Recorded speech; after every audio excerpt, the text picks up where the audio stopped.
Part of the Dayton Development Coalition's mission is to attract, expand, and grow jobs in the Dayton region.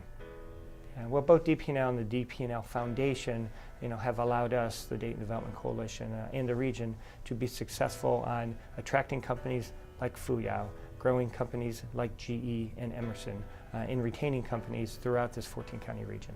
Fuyao, as most people know, has invested over $500 million in the Dayton region. They've employed over 2,000 employees, and to date, it's the largest Chinese investment in Ohio's history. So if you look at a company like General Electric, GE, a big presence in the Dayton region, in Vandalia and Beaver Creek, they made an over $50 million investment in partnership with the University of Dayton, but with DP&L as a partner as well, where we now have over 250 engineers in synergies that are taking place at the university with their students and with our economic development partners. The funding that we receive from the foundation is critical to the operations of the Dayton Development Coalition. Once again, it allows us to work with companies, attract companies, retain companies, and try to grow that capital investment in the Dayton region. Working with the DP&L Foundation and working with DP&L, to me, go hand in hand from the standpoint of economic development.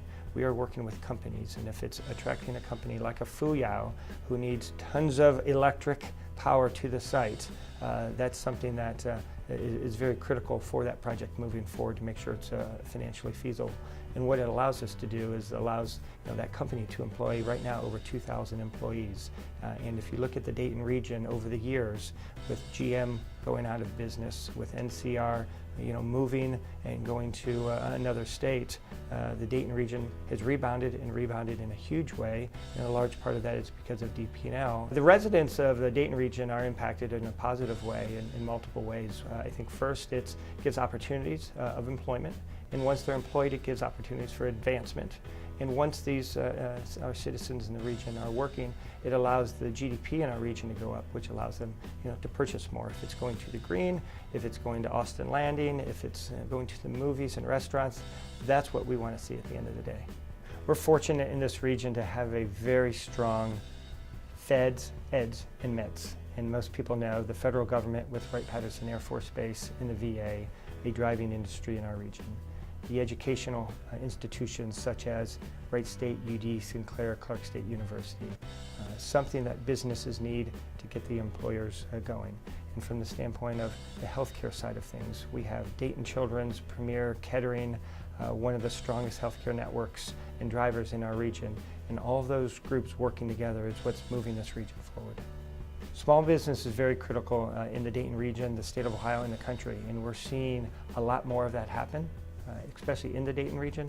About 80% of a region's growth comes from existing companies, and it's usually the smaller businesses.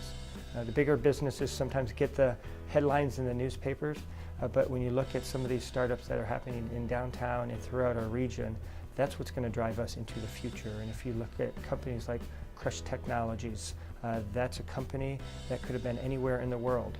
But they chose Dayton, Ohio, and it started with 3 employees. They're up to 70 employees, and we need a lot more of that, and I think that's what the future is all about. Everybody benefits from a strong regional economy. When companies grow and invest in the Dayton region, DP&L is growing and reinvesting in the Dayton community, and that's something that we need to continue to focus on and push even stronger as we move forward.